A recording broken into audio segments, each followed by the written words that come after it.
Obrigada por sintonizar no podcast Assustadoramente. O caminho para o terror começa aqui, e não há como voltar atrás.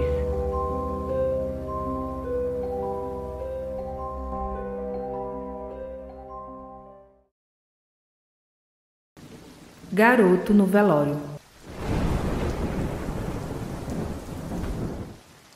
Até hoje eu não sei muito bem como explicar como isso aconteceu. Nunca tive um lado sensitivo muito forte. Nunca senti coisas estranhas, ouvi coisas que não podia explicar. Para falar a verdade, eu sempre fui muito racional. Sempre tive uma explicação mais científica para coisas estranhas. Eu sempre fui a mais cética do meu grupo de amigos. Sempre que alguém tinha uma história mais fantástica, eu sempre queria analisar de um modo mais racional. O que aconteceu foi o seguinte: o irmão de uma amiga minha sofreu um acidente feio de moto e acabou não resistindo aos ferimentos e faleceu. Ela me ligou arrasada no meio da noite para falar o que tinha acontecido e me informar onde seria o velório. Eu me arrumei e fui ao encontro dela para tentar ajudar em qualquer coisa que eu pudesse. O velório ocorria no hospital, onde tinham levado ele logo após o acidente. Chegando lá, percebi que tinham 3 salinhas para velórios. Em uma delas estava a família da minha amiga com o corpo do irmão. Também ocorria um velório em outra sala, e a terceira estava vazia. Eu fui ao encontro da minha amiga para tentar confortá-la. Ela não parava de chorar. Isso era de madrugada ainda, umas 3 horas, e o enterro seria às 13 horas. Eu passei o tempo todo ao lado dela, conversando. Quando deu umas 8 horas da manhã, alguns dos nossos amigos chegaram. E como eu estava com fome, eu pedi para que um amigo ficasse com ela enquanto eu fosse comprar alguma coisa para comer, em uma padaria que ficava ao lado. Eu comprei 2 coxinhas e um refrigerante. Mas como a padaria estava cheia e não tinha onde me sentar, eu resolvi voltar para o velório e comer por lá. Mas como eu achei que seria uma falta de respeito comer no local onde estavam velando o corpo do rapaz, eu fiquei em um canto isolado, perto da sala que estava vazia. Me sentei em um banco e comecei a comer. Depois de um tempo, eu olhei para dentro da sala vazia e vi um garotinho sentado em uma cadeira, lá no fundo, no canto. Na hora, eu pensei: que tipo de pessoa traz uma criança para um velório? O garoto parecia ter uns 9, 10 anos. Estava quieto e encolhido. Eu olhei em volta e não tinha mais ninguém lá. Eu não tinha ideia se era filho de algum conhecido da minha amiga ou se era de alguém do outro velório. Quando ele notou que eu tinha visto, ele começou a olhar para mim. Eu imaginei que ele tinha visto a coxinha na minha mão e que devia estar com fome. Então eu ofereci, estendendo a mão, mas ele não se mexeu. Eu levantei e fui até lá e me sentei ao lado dele. Eu perguntei se ele estava com fome, se queria uma das coxinhas. Ele só virou a cabeça e olhou para o chão. Eu perguntei se ele estava com sede e ofereci o refrigerante, mas ele não se mexeu. Eu coloquei uma das coxinhas na cadeira ao lado dele, junto com o refrigerante, e falei que, se ele quisesse, era só pegar, mas ele só ficou olhando para o chão. Eu perguntei seu nome, mas ele não respondeu. E eu só pensava que era uma coisa muito cruel, levar uma criança para um velório. Bom, depois de tentar conversar um pouco, eu imaginei que ele devia estar muito triste para ficar conversando, por isso tinha ido lá para ficar sozinho, e que a última coisa que ele queria era ficar falando com uma estranha. Então eu levantei, mas deixei a outra coxinha e o refrigerante lá, e falei que, se ele quisesse, podia comer. Daí eu voltei para perto da minha amiga. Quando eu cheguei lá, outros amigos haviam chegado. Temos uma amiga que é meio sem noção às vezes. Ela queria, porque queria, ir no outro velório, ver quem estava lá, mas não queria ir sozinha. Só que ninguém queria ir com ela, ficar xeretando, esse tipo de coisa. O que eu realmente concordo, que não é uma atitude respeitosa. Mas ela estava cutucando tanto o pessoal que eu resolvi ir com ela antes que ela chateasse mais ainda a nossa amiga, que tinha perdido o irmão. E lá fomos nós duas. Entramos lá e vimos que o caixão era pequeno. Quando chegamos perto, eu levei um susto e tive que me segurar para não gritar, pois quem estava dentro do caixão era o garotinho com quem eu havia conversado. Eu senti um arrepio subindo pela minha espinha e puxei a minha amiga para fora. Falei que não era uma boa ideia xeretar o velório dos outros. Claro que eu não falei nada para ninguém. Afinal, imaginei que ninguém iria acreditar e que iriam pensar que era uma brincadeira de mau gosto. Depois disso, eu fui até onde o garotinho estava sentado antes, mas não tinha mais ninguém lá. Só a coxinha e a latinha de refrigerante que eu tinha deixado, ainda intocados. Eu joguei eles fora e fiquei imaginando como aquilo podia ter acontecido. Como sempre, eu tentei raciocinar, então imaginei que aquele deveria ser o irmão gêmeo do garotinho que tinha morrido. Mas depois de um tempo, a minha amiga xereta foi ver o que tinha acontecido com o garotinho do velório. Ele tinha uma doença no coração que acabou sendo fatal. E o pior de tudo é que falaram que a família estava devastada, já que ele era filho único, ou seja, não tinha irmão nenhum. Sempre que eu lembro disso, todos os pelos do meu braço se arrepiam. Será que o que eu vi seria o espírito do garotinho que tinha morrido? Se sim, por que ele apareceu para mim, uma estranha, e justo eu que não acredito nesse tipo de coisa? Relato do site casafantasma.org, enviado pela Clarissa de São Paulo.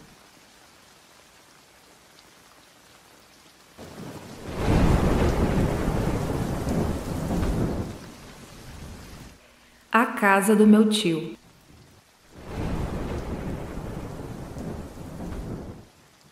Olá, meu nome é Douglas, tenho 23 anos e moro em Buenos Aires. A história que irei contar aconteceu no ano de 2007. Nesse ano, os meus pais decidiram reformar nossa casa, mas não tínhamos onde ficar durante esse período. Eis que numa conversa, meu tio, que tinha casas de aluguel, ofereceu uma aos meus pais, dizendo que estava vazia e que não teria problema algum nos mudarmos para lá, e que poderíamos ficar lá o tempo que quiséssemos e de graça. E assim foi feito. Nos mudamos para essa casa e desde o princípio eu senti uma energia muito pesada no local. A casa era escura, não importava o sol e a claridade do lado de fora. Dentro era sempre escura e um ambiente estranho. Eu sempre fui muito sensitivo e nessa época, como eu era criança, esse meu lado era ainda mais aflorado. A casa tinha 3 quartos. O da ponta era o meu, o da outra ponta dos meus pais e o do meio era vazio, justamente por ter uma energia muito pesada, que quase não conseguíamos entrar e ficar muito tempo lá dentro. Era como se algo nos empurrasse dali. Um dia, eu tinha acabado de chegar da escola e fui assistir ao programa Vídeo Show com a minha mãe. Do sofá em que estávamos se viu o quintal do fundo, que era enorme, cheio de pé de cana e árvores frutíferas. Eis que num determinado momento a minha mãe grita: Douglas, sai daí, menino, tu vai se machucar. E eu estava ao lado dela, sem entender nada, e disse: Me machucar como, mãe? Nessa hora, eu vi o medo em seus olhos, ao perceber que eu estava ali ao lado dela. Mas ela conseguiu disfarçar e não passou o medo que estava sentindo para mim. Mas o pior dos casos nessa casa sinistra ainda estava por vir. A minha mãe trabalhava na padaria de um mercado grande da minha cidade, e seu turno era o da manhã. Por isso ela acordava muito cedo. Tomava banho e meu pai a levava até o mercado, para ela não ir sozinha, já que era perigoso sair na rua às 5h30 da manhã. Era uma manhã de inverno, fazia frio. Ela se levantou no mesmo horário de sempre e foi tomar seu banho quente, desses que o banheiro inteiro fica com vapor de água. Ela entrou no banheiro e trancou a porta. E quando saiu do banho, ela deu um grito idêntico aos daqueles de filme de terror. e chamou meu pai aos berros, que foi correndo ajudá-la. E como a porta estava trancada, ele arrombou. Quando ela entrou, encontrou a minha mãe totalmente pálida, quase desmaiando de medo. Ela apontava em direção ao espelho e nele estava escrito I love you, de batom vermelho. Depois desse momento, eles tentaram buscar explicações lógicas, mas não encontraram. Então, eles foram falar com meu tio, que era dono da casa. E ele, para acalmar minha mãe, disse que essa frase foi feita por uma antiga inquilina que se apaixonou por ele. E a frase aparecia no espelho quando tomava um banho quente. Mas o engraçado é que todos os dias tomávamos banho fervendo e essa frase nunca aparecia, somente nesse dia. Ainda faltavam alguns toques na obra, mas já não aguentávamos mais. Eram barulhos de pessoas no chão e até na laje da casa, que nem era sobrado. A escuridão de sempre, a energia pesada do quarto do meio, as portas do guarda-roupas dos meus pais abrindo sozinhas. A casa era do próprio capeta, se duvidar. Voltamos para nossa casa antes mesmo da reforma acabar. Depois de um tempo, o meu tio vendeu a casa e no terreno fizeram uma espécie de condomínio. E meu pai conheceu um rapaz que comprou uma das casas. E ele nos disse que, às vezes, sente uma energia ruim vindo do quintal, como se alguém o observasse. Por isso, acreditamos que, se realmente tiver algo de ruim ali, não era somente na casa, e sim no terreno inteiro. Faz muitos anos que não passo nem em frente a esse lugar. Só de lembrar me causa medo.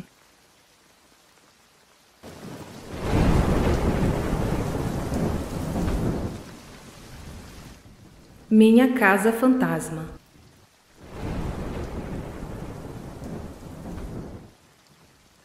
Tudo começou quando eu resolvi me casar com a minha então namorada.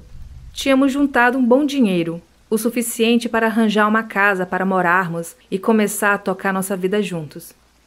Depois do casamento e da lua de mel, fomos direto para a nossa casa. Os primeiros meses foram de certo modo normal. Nada de muito estranho aconteceu. Só coisas meio bobas, geralmente uma sensação estranha de estarmos acompanhados quando estávamos sozinhos em algum cômodo. Ouvir barulhos pela casa, algumas mudanças leves, mas bruscas na temperatura. Mas como estávamos em uma casa nova, eu pensei nisso como uma fase de adaptação à casa. Sempre pensei que eu sentia essas coisas por estar em um ambiente diferente do que eu estava acostumado. Por causa disso, eu nunca comentei nada com minha esposa. Mas o tempo foi passando e aquelas sensações não estavam indo embora. Pelo contrário, estavam ficando mais fortes. Uma vez eu estava fazendo jantar, enquanto a minha esposa não voltava do trabalho, e eu pude sentir que tinha mais alguém na cozinha. Eu me virei, pensando que iria vê-la parada na porta, mas não tinha ninguém lá, apenas eu. Às vezes, quando eu tomava banho sozinho, eu sentia a mesma coisa. Em certa manhã, quando eu estava acordando para ir trabalhar, eu ouvi o barulho de alguma coisa pequena caindo no chão de madeira da sala. Quando cheguei lá, havia um brinco no chão. Como eu não queria acordar minha esposa, já que ela acordava 1 hora depois, eu só coloquei o brinco na estante e fui trabalhar. Quando retornei, mostrei-lhe o brinco que eu tinha achado no chão da sala. Ela o pegou, olhou e falou que nunca tinha visto aquele brinco na vida. Bom, após 1 ano morando lá, eu já estava me acostumando com a casa e com as coisas que eu sentia e ouvia nela. E por mais alguns meses, tudo correu numa boa. Até que um dia, num sábado de manhã, eu estava no banheiro, me barbeando para ir a uma festa de aniversário de uma prima da minha esposa. Ela não estava, tinha ido buscar um vestido que sua irmã lhe emprestara. Quando eu estava terminando de fazer a barba, eu estava mexendo em algumas coisas na pia com a torneira de água quente ligada. Por causa disso, o espelho estava bem embaçado. Quando eu olhei para o espelho, eu pude ver o reflexo embaçado de alguém parado na porta do banheiro. Eu achei que era minha esposa, pois não podia ser mais ninguém. Eu já virei falando um monte de coisa quando fiquei de frente para a porta. Não tinha ninguém lá. Eu olhei para o espelho e não vi nada. Olhei para a porta de novo e nada. Gente, eu podia jurar que tinha visto alguém parado na porta do banheiro. Eu fechei a torneira e saí de lá sem fazer barulho nenhum. Procurei por todos os cômodos da casa e não encontrei ninguém. Apesar de um pouco assustado, voltei a me arrumar e tentei esquecer o assunto. A minha esposa voltou só depois de uns 40 minutos, então realmente não havia sido ela. Por um bom tempo, nada fora do normal assim aconteceu de novo. Mas um dia, no meio do inverno, eu acabei me resfriando e peguei febre também.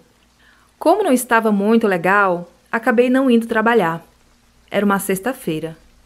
A minha esposa preparou algumas sopas e foi trabalhar, falando que ligaria durante o dia para ver como eu estava. A manhã foi avançando e eu fui me sentindo um pouco melhor. Lá pelas 13h30, a minha esposa ligou perguntando se eu já tinha almoçado. E eu falei que eu não estava com muita fome. Depois de ouvir um sermão, resolvi esquentar a bendita sopa para comer. Eu estava com preguiça de ficar lá do lado do fogão, então deixei a sopa esquentando no fogão e fui ver TV na sala. Como eu não estava com fome, eu acabei esquecendo da sopa. E depois de uns 10 minutos, eu ouvi uma voz de mulher chamar meu nome, lá da cozinha. Roger!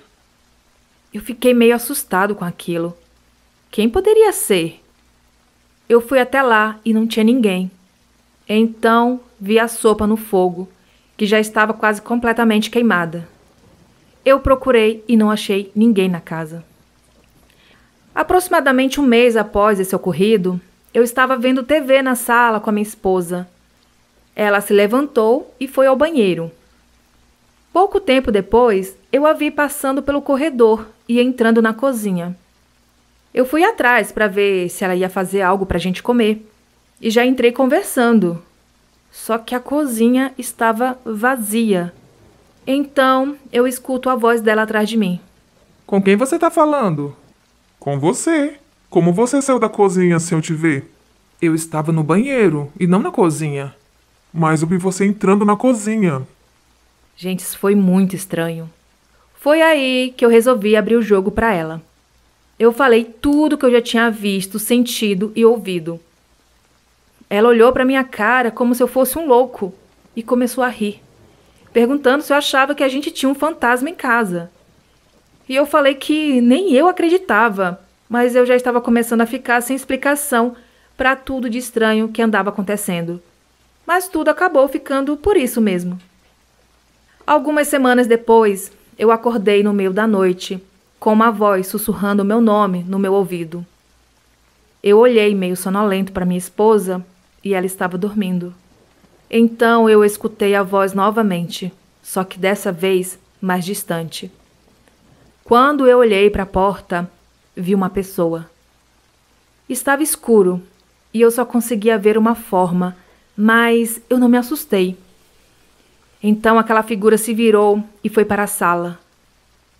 Eu fiquei intrigado, me levantei e fui atrás. Quando eu cheguei na sala, eu só consegui ver uma figura feminina desaparecendo enquanto chegava perto da porta. Eu acendi a luz, olhei em volta, abri a porta. Ninguém. Fui até a cozinha. Ninguém. Só então a ficha caiu. Eu tinha acordado no meio da noite com alguém na porta do meu quarto. Aí o medo bateu. Então eu senti uma mão no meu ombro e uma voz de mulher falando: O que você está fazendo? Eu dei um berro e pulei para longe de onde eu estava. Mas dessa vez era minha esposa que acordou com as luzes da casa acesas. Eu expliquei para ela o que tinha acontecido e ela falou que era só um sonho e que era para eu apagar as luzes da casa e voltar a dormir. Essa foi a primeira vez que eu vi nitidamente a fantasma que tem aqui em casa. E agora eu estou convencido de que realmente há um fantasma de uma mulher que aparenta ter pelo menos 30 anos.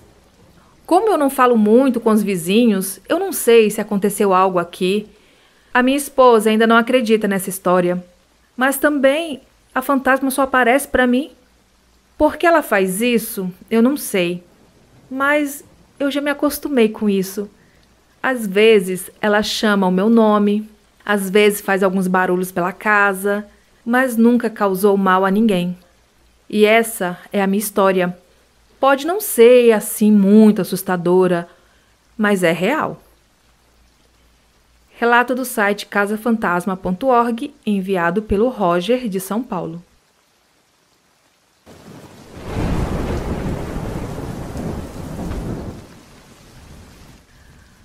Vulto na reunião de família.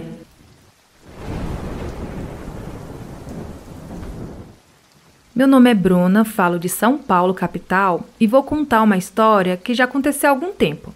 Vamos lá. A minha família materna é bastante unida e boa parte mora na cidade de Presidente Prudente, interior de São Paulo. Acontece que, em meados de 2009, a minha avó materna ficou bastante doente e logo em seguida descobrimos que era um câncer no pulmão. Nessa época ela tinha 60 anos de idade. Ela era uma pessoa que gostava de estar sempre com a família, em almoços e nos famosos churrascos que fazemos até hoje. Acontece que, após muita luta e sofrimento, minha avózinha acabou falecendo no Natal de 2010 e fez questão de se despedir de um por um que estava presente ali, naquele momento. Um tempo se passou e minhas tias e primas resolveram visitar a parte da família que mora em Presidente Prudente. Em uma noite, estavam todos conversando e brincando no quintal dos fundos da casa, inclusive filmando toda essa brincadeira. De repente, passou alguém de forma bem lenta pela janela, olhando para a parte de fora da casa, onde todos estavam conversando, e logo quando chegou na porta, sumiu. Vale dizer que todos da casa estavam na parte de fora naquele momento. Essa mesma casa pertenceu a um padre, muitos anos antes, e sempre ouvíamos barulhos esquisitos, sentíamos presenças, mas a gente tentava relevar até esse dia. Há quem diga que a imagem que apareceu na filmagem, infelizmente acabamos perdendo o vídeo, seria a minha avó, que gostaria de estar participando da reunião familiar. Por outro lado, ainda é um mistério, pois, como sempre aconteceram coisas estranhas por lá, poderia ser qualquer espírito ou entidade. A minha família, por parte de mãe, é na grande maioria espírita kardecista ou umbandista, e temos muitas histórias estranhas que permeiam todos os membros da família.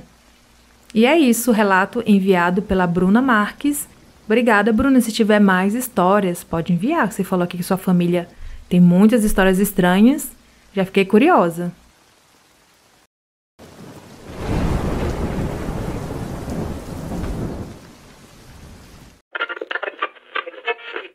Obrigada por assinar o Assustadoramente. Você tem alguma história sobrenatural para contar? Então envie seu relato para o e-mail assustadoramente@outlook.com ou envie através de áudio pelo Telegram.